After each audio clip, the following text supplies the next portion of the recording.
Hello, welcome to all of you again. Start करते हैं जहां से कल छोड़ा था अपने इस वाले न्यूमेरिकल से। उम्मीद करते हैं आप लोगों ने ये वाला न्यूमेरिकल सॉल्व कर लिया होगा। आइए देखते हैं कि क्या हो सकता है इसका सोल्यूशन। ध्यान से देखना। सबसे पहले हम बात करने जा रहे हैं डिस्टेंस की। हमें डिस्टेंस ही देखना है कि यहाँ पर डिस्टेंस कितना आएगा।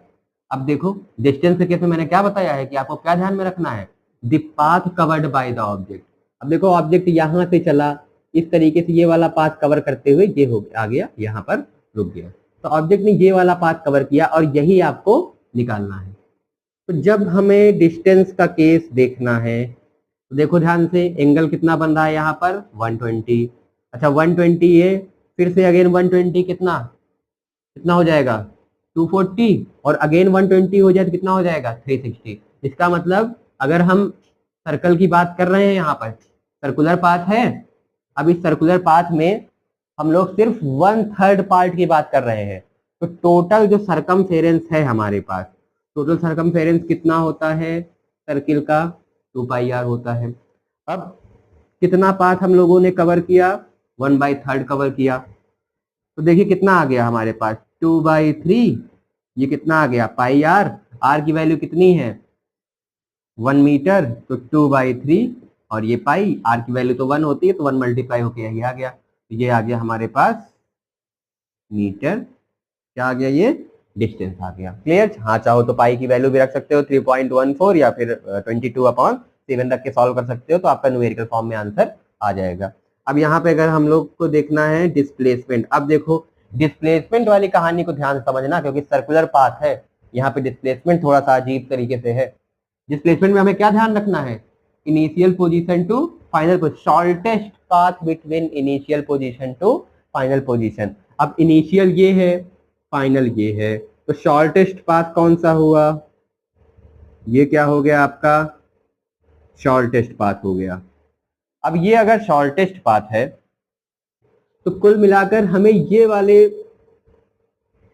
जो गैप है ये हमारे पास, हमें ये चाहिए कि ये गैप कितना है। क्लियर।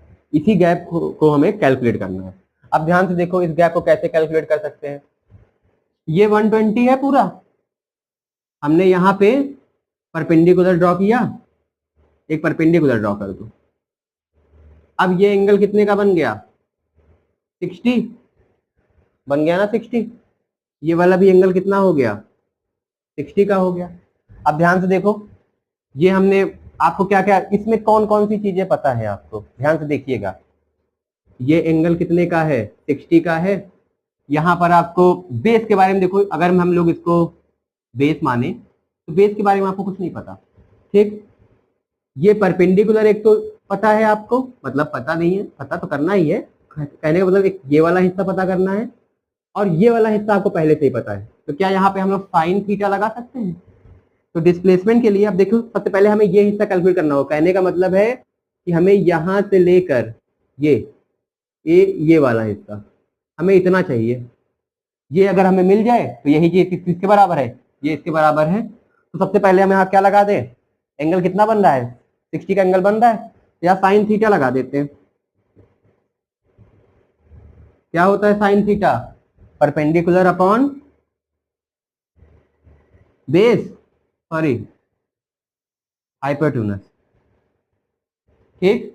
अब देखो यहाँ पर साइन 60 इक्वल टू परपेंडिकुलर कितना है, ये 60 है, एंगल के सामने हमेशा होता है परपेंडिकुलर। ठीक। तो ये देखो यहाँ पर परपेंडिकुलर के बारे में हमें कुछ नहीं भी नहीं पता, तो परपेंडिकुलर ऐसे पी ही लिखा रहने दो। हाइपोटेन्यूज कितना है, ये है हाइपोटेन्यूज आपका। हाइपोटेन्यूज कितना बताया गया है 1 मीटर का रेडियस बताया गया था ना, तो हाइपोटेन्यूज कितना हो गया 1। तो यहाँ साइन 60 की वैल्यू कितनी होती है √3/2 इक्वल टू कितना आ गया पी। तो साइन 60 कितना हो गया √3/2, और ये वैल्यू किसके बराबर आ गई पी के बराबर आ गई। मतलब परपेंडिकुलर ये वाला हिस्सा जो आया आपके पास वो कितना आ गया √3/2। अब सिमिलर केस नीचे भी है, देखो ये 60, ये आपका हाइपोटेन्यूज, और ये क्या हो गया परपेंडिकुलर। यहाँ पर भी हमें परपेंडिकुलर कैलकुलेट करना है, तो अगेन हम यहाँ पे क्या लगा सकते हैं साइन 60 लगा सकते हैं सेम चीज में। तो कहने का मतलब क्या आया कि ये वाला हिस्सा, ये जो इस वाले हिस्से को हमने निकाला, ये कितना आया है √3/2, और ये वाला हिस्सा, ये जो अभी हम निकालेंगे, ये भी कितना आएगा, √3/2। दोनों ही केस में √3/2 आए। तो हम क्या करेंगे, सिंपल, हमें पता है कि एक √3/2 आया है, तो अब क्या करो, या फिर यहीं पे कर देते हैं, डिस्प्लेसमेंट के केस में दो हमारे पास √3/2 प्लस √3/2 ऐड कर लीजिए, दोनों को कितना हो गया, √3/2, 2 से 2 कट गया, तो ये आ गया डिस्प्लेसमेंट आपके पास कितना, √3 मीटर। क्लियर हुआ सबको ये क्वेश्चन, ऊपर √3/2 नीचे √3/2। क्लियर, बेसिक मैथमेटिक्स, जैसा मैंने कहा कि यहाँ पे आपको बेसिक मैथमेटिक्स आनी चाहिए, उसके बिना नहीं हो पाएगा। क्लियर, कुछ फॉर्मूले जैसे सरकमफेरेंस का फॉर्मूला, ये आप लोग ध्यान में रखिएगा। चलिए जल्दी से नोट कर लीजिए।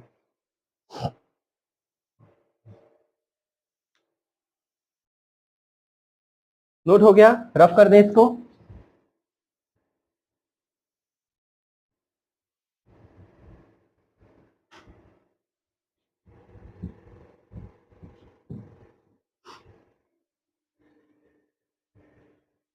अब हम लोग अपनी कहानी को आगे बढ़ाते हैं।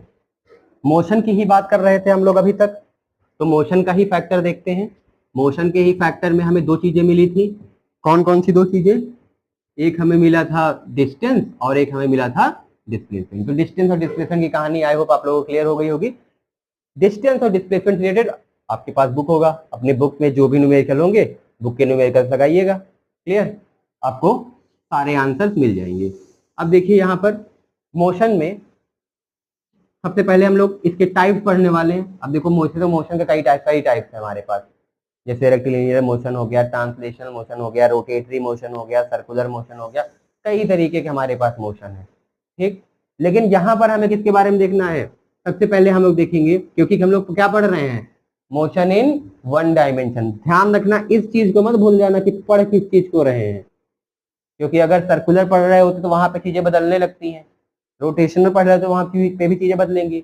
वन डायमेंशन में सिर्फ क्या होगा, सिर्फ एक ही डायमेंशन बदलेगा, बाकी सब कांस्टेंट रहेगा। तो देखो ध्यान से, वन डायमेंशन में एक ही डायमेंशन में मूव करना है। अब एक डायमेंशन में हमें मूव करना है, तो इसी को क्या बोल रहे हैं, वन डायमेंशन, या इसी को बोला जाता है रेक्टिलिनियर मोशन भी कहते हैं, या इसी को हम लोग ट्रांसलेशन मोशन भी बोलते हैं। याद रखना, मोशन इन वन डायमेंशन आप लोग कह सकते हो, या फिर एक लीनियर मोशन इसे कह सकते हो, इसे क्या कह सकते हो, ट्रांसलेशन मोशन भी कह सकते हो। तो इस बिहाफ पर हमारे पास दो तरीके का मोशन है। चलो इसको रफ नहीं करते हैं अभी के लिए, या फिर चलो कर ही दो, समझ तो गए ही होगे। पहला यूनिफॉर्म मोशन, दूसरा non uniform motion. Uniform motion क्या होता है, पहले आइए डिफिनीशन इसकी देख लेते हैं। Equal distance covered in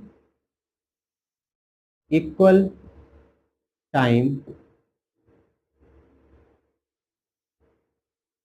interval. कहने का मतलब क्या हुआ कि जब इक्वल टाइम इंटरवल में इक्वल डिस्टेंस कवर हो तो वो मोशन क्या कहलाता है, आपका यूनिफॉर्म मोशन कहलाता है। फॉर एग्जांपल के लिए 1 घंटे में आप 10 किलोमीटर गए, नेक्स्ट 1 घंटे में आप अगेन 10 किलोमीटर गए, नेक्स्ट 1 घंटे में आप फिर से कितना गए, 10 किलोमीटर गए। तो देखो टाइम जो इंटरवल है 1-1 घंटे का इंटरवल है, और आपका जो डिस्टेंस है वो भी क्या है, इक्वल है, 10-10-10 इस तरीके से आप जा रहे हो। तो ये क्या कहलाता है, आपका यूनिफॉर्म मोशन कहलाता है। अब नॉन यूनिफॉर्म मोशन, इसमें आप दोनों में से देखो दो फैक्टर्स हैं, यहाँ पे दो फैक्टर्स आ गए, एक डिस्टेंस और एक टाइम। तो दोनों में से किसी को भी बदल सकते हो या दोनों को बदल सकते हो। कहने के लिए जैसे हम कह दें कि equal distance covered in unequal time interval. 1 घंटे में 10 गए, लेकिन बाद में क्या हुआ, 2 घंटे में 10 गए, फिर आधे घंटे में ही आप 10 चले गए। तो देखो डिस्टेंस तो इक्वल है, जा आप 10 ही किलोमीटर रहे हो, लेकिन टाइम क्या है, टाइम आपका अनइक्वल है। तो ये आपका मोशन क्या कहलाएगा, नॉन यूनिफॉर्म मोशन कहलाएगा। दूसरा, इसी डिफिनीशन को हम लोग ये भी कह सकते हैं कि अनइक्वल डिस्टेंस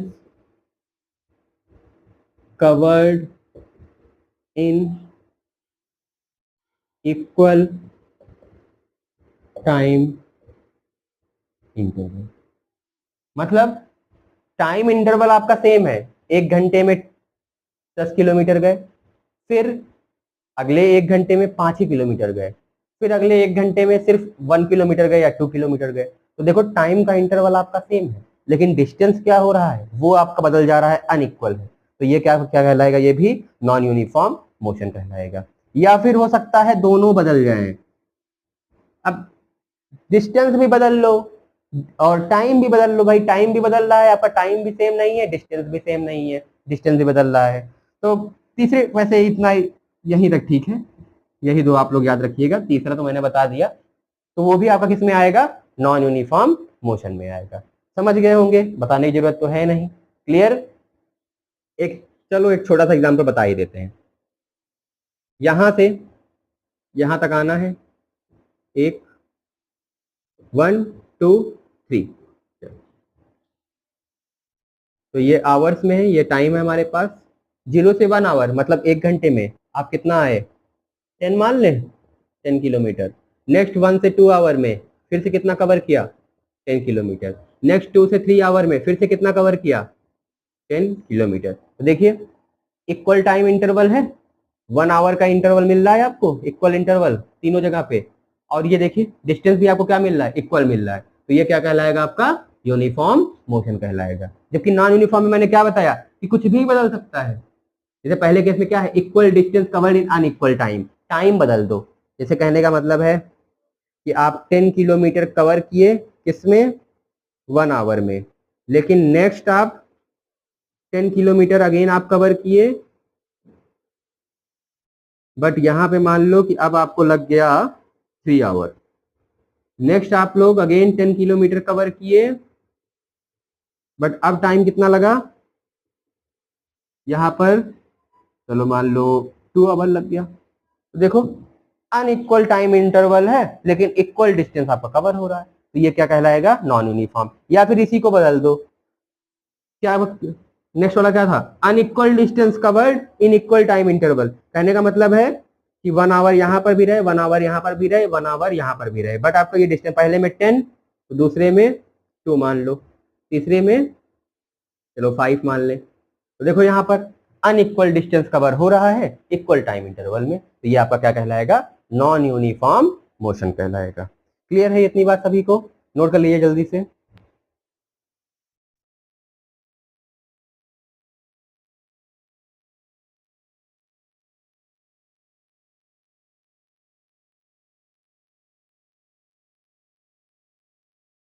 चलिए रफ कर दें इसको।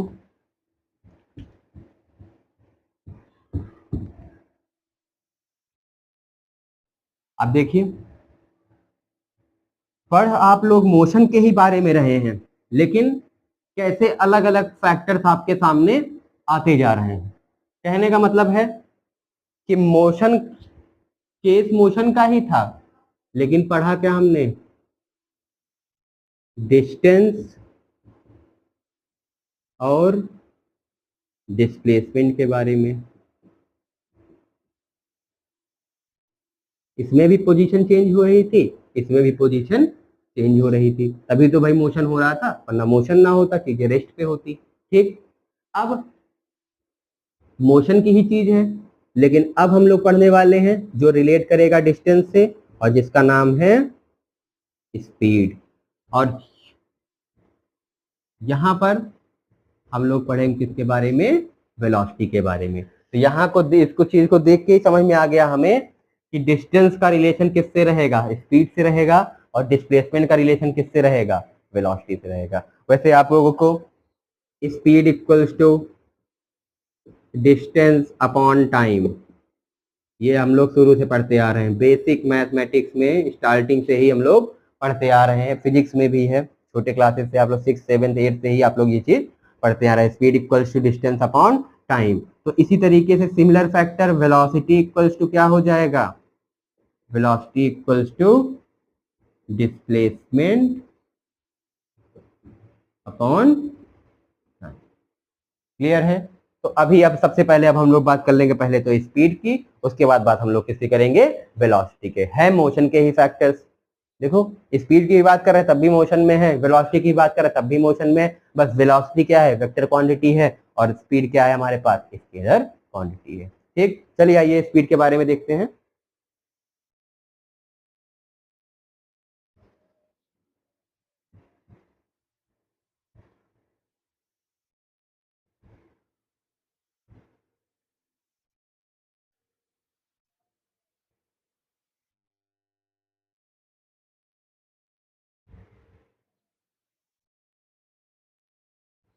अच्छा, इसके पहले हम लोगों ने जो वीडियो देखा था वो वीडियो हमारा पार्ट 1 था, और ये कौन सा है, पार्ट 2।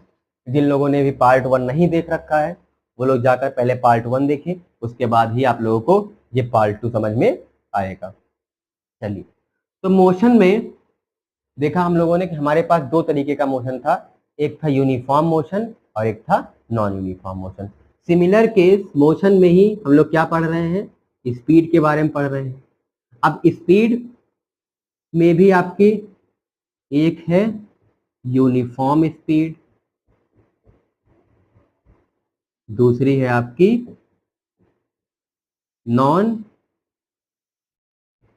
Uniform speed. एक और है जिसको हम लोग क्या बोलते हैं, एवरेज स्पीड भी बोलते हैं।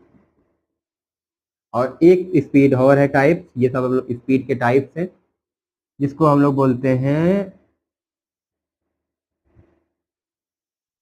Instantaneous speed. अब हमें इन्हीं चारों के बारे में डिस्कस करना है, clear, uniform speed, non uniform speed, average speed और इंस्टैंटेनियस स्पीड के बारे में। देखो ध्यान समझना, बहुत ही आसान टॉपिक है, बट ध्यान से नहीं देखोगे तो समझ में नहीं आएगा। यूनिफॉर्म स्पीड की बात करें, यूनिफॉर्म स्पीड को हम लोग कांस्टेंट स्पीड भी बोलते हैं।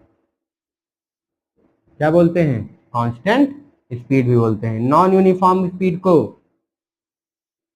वेरिएबल, वेरिएबल मतलब जो चेंज हो, कांस्टेंट का मतलब जो चेंज ना हो। नॉन यूनिफॉर्म या फिर इसी को हम लोग बोलते हैं वेरिएबल स्पीड भी बोलते हैं। हाँ, एवरेज स्पीड और इंस्टेंटेनियस स्पीड की थोड़ी सी कहानी अलग है, इसको हम लोग देखेंगे बाद में। सबसे पहले यूनिफॉर्म स्पीड। अच्छा ये बताओ, थोड़ी देर पहले क्या पढ़ा था, यूनिफॉर्म मोशन के बारे में पढ़ा था। यूनिफॉर्म मोशन हमें क्या बताता था, डिफिनीशन याद है ना, equal distance covered in equal time interval. जब इक्वल टाइम इंटरवल में इक्वल डिस्टेंस कवर हो तो वो क्या कहलाता था, यूनिफॉर्म मोशन कहलाता था। वही सिमिलर केस आपका किस में आ जाएगा, यूनिफॉर्म स्पीड में आ जाएगा। अब देखिए कैसे, यहां पर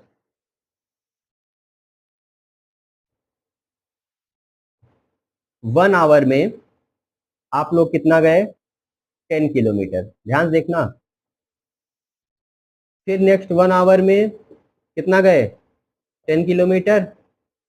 फिर नेक्स्ट 1 आवर में कितना गए, 10 किलोमीटर। अब देखो फॉर्मूला पता है ना, speed equals to distance upon time, निकाल लो। यहां पर स्पीड निकालते हैं, डिस्टेंस कितना है 10, टाइम कितना है 1, कितना आया 10 किलोमीटर पर आवर आया ना, स्पीड 10। यहां पर भी भाई डिजिट सेम है, यहां पर भी कितना आएगा आपके पास स्पीड 10 किलोमीटर पर आवर, और यहां पर भी कितना आएगा स्पीड आपका 10 किलोमीटर पर आवर। देखो ध्यान से, तीनों ही केसेस में देखो स्पीड आपको सेम मिल रही है ना, तो इसी वजह से यूनिफॉर्म मोशन में हमें क्या मिलता है, कांस्टेंट स्पीड मिलता है, जिसको हम लोग यूनिफॉर्म स्पीड बोलते हैं। अब यहां पर तो समझ ही गए होंगे कि चीजें बदल रही हैं, अब बदल रही हैं तो स्पीड भी कहीं ना कहीं बदल रही है। फॉर एग्जाम्पल के लिए जैसे मान लो 2 आवर में 10 किलोमीटर कवर किए, नेक्स्ट में 1 आवर में 10 किलोमीटर कवर किए, और नेक्स्ट में मान ले कि चलो 4 आवर में आपने कितना कवर किया, 10 किलोमीटर। अब आइए देखते हैं यहाँ पर किस तरीके से खेल होने वाला है।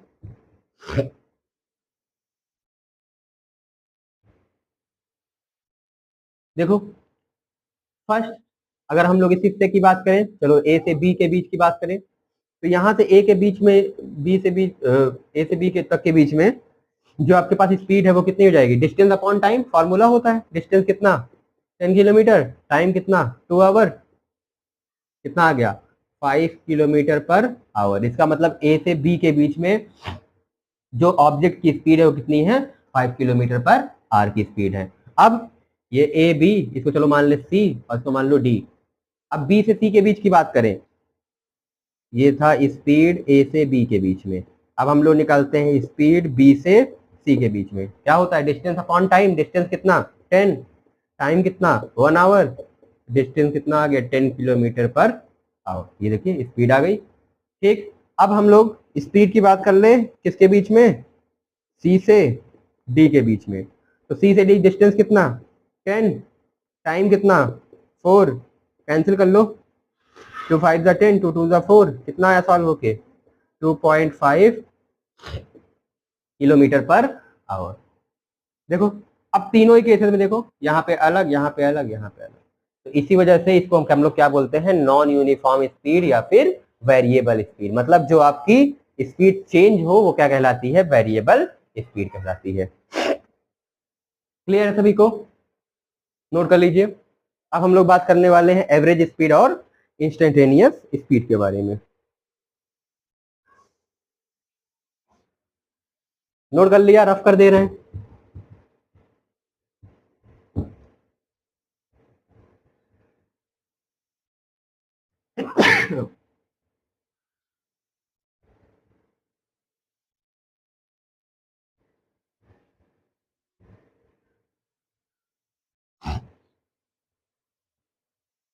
चलिए थोड़ा जल्दी जल्दी डिस्कस कर लेते हैं, जो काम है आज हमको, एवरेज स्पीड। एवरेज स्पीड, अच्छा स्पीड का फॉर्मूला क्या होता है, डिस्टेंस अपॉन टाइम। लेकिन जब एवरेज स्पीड की बात करते हैं तब क्या बोलते हैं हम लोग, total distance covered upon total time take, ये होता है एवरेज स्पीड का फॉर्मूला। डिनोट करने के लिए वी ए बी से डिनोट कर सकते हैं, वी एवरेज, या फिर स्पीड की बात करें चलो एस ए वी लिख लो। वैसे स्पीड के लिए हम लोग जनरली वी ही का ही सिंबल का इस्तेमाल करेंगे, वेलोसिटी के लिए भी इसी का इस्तेमाल करेंगे। क्लियर, तो कहने का मतलब क्या हुआ, जहां पर भी हमें एवरेज स्पीड निकालनी होगी हम लोग क्या देखेंगे, total distance covered upon total time taken. जैसे मान लीजिए 1 घंटे में गए 10 किलोमीटर, 1 आवर। ठीक, अब मान लो कि 3 आवर में हम लोग चले गए हैं टोटल, चलो 30 किलोमीटर मान लो। ठीक है, नेक्स्ट यहां पर मान लीजिए कि आप लोग 5 आवर में अगेन कितना गए, 10 किलोमीटर। अब मैं अगर आपसे पूछूं कि बताओ एवरेज स्पीड कितनी होगी, तो आप लोग क्या देख, फॉर्मूला देखिए, total distance covered upon total time taken. तो टोटल कितना डिस्टेंस कवर किया, 10 30 10, टोटल ऐड कर लो, 10 10 20 और ये 30 कितना आया, 50, टोटल डिस्टेंस हो गया। और टोटल टाइम कितना लगा, 5 3 कितना हो गया, 8, और ये कितना हो गया, 9। तो 50 अपॉन 9 किलोमीटर पर आवर। अब चाहो तो इसको डिवाइड कर लो, फ्रैक्चर आपका ये जो भी आंसर है वो पॉइंट में आ जाएगा। क्लियर, तो ये इस तरीके से हम लोग क्या निकालते हैं, एवरेज स्पीड को कैलकुलेट करते हैं। क्लियर है। अब हमारे पास जो एक लास्ट स्पीड बच रही है वो क्या बच रही है, इंस्टेंटेनियस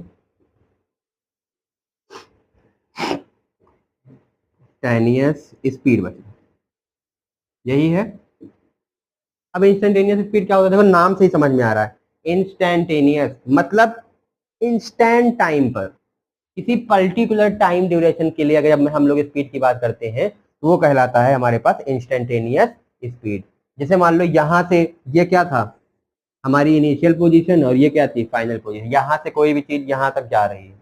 अब मैं आपसे कहूँ कि बताओ 3 आवर्स के लिए स्पीड स्पीड कितनी थी, तो इस मैं सिर्फ बात इस 3 आवर के लिए कर रहा हूँ। तो आपको अगर इस 3 आवर के लिए स्पीड निकालनी है तो फॉर्मूला जानते हो, डिस्टेंस अपॉन टाइम कितना आया, 10 किलोमीटर पर आवर आ गया आपके पास। तो ये है आपका इंस्टेंटेनियस स्पीड। किसी पर्टिकुलर इंस्टेंट टाइम के लिए जब हम लोग बात करेंगे तो वो क्या कहलाएगा, इंस्टेंटेनियस स्पीड कहलाएगा। अच्छा, यहाँ के लिए बात करते तो 10/5 करें तो कितना आता, 2 किलोमीटर पर आवर। तो ये हो जाता है इसकी इंस्टेंटेनियस स्पीड। बट जब हम लोग टोटल एवरेज स्पीड की बात करते हैं तो हमें total distance covered upon total time taken देखना पड़ता है। क्लियर है सभी को, नोट कर लीजिए। हो गया, नोट हो गया सबका। चलिए इसको रब करते हैं।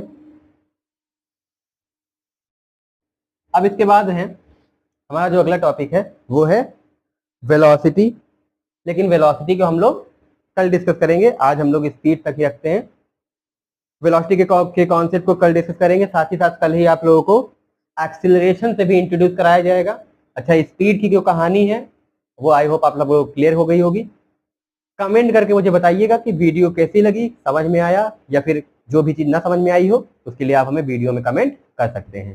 क्लियर? जो भी न्यूमेरिकल दिया गया था वो आप लोग वापस से रिपीट सॉल्व करिएगा, अपने बुक के न्यूमेरिकल्स को सॉल्व करिए, प्रैक्टिस बनाए रखिएगा। अगर प्रैक्टिस छोड़ देंगे तो फिर चीजें आपको कभी भी नहीं आएंगी। ठीक, चलो मिलते हैं कल फिर नए वीडियो के साथ। Bye bye.